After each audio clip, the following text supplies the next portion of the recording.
Hi, everybody.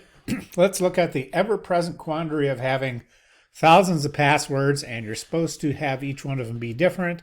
And how do you remember them?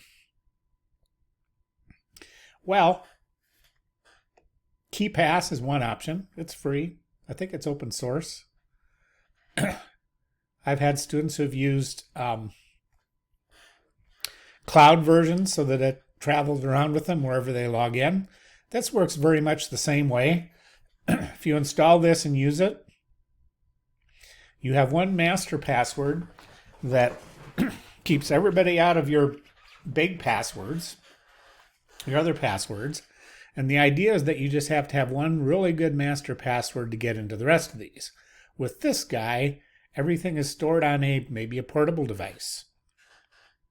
So give this a try. See if it's something that works for you. And what is the strength of such password programs? You only have to really remember one password. All the other passwords can be automatically generated and be very difficult. What are the weaknesses? Well, think about it. What are the weaknesses? Passwords. Are they your friend or your enemy?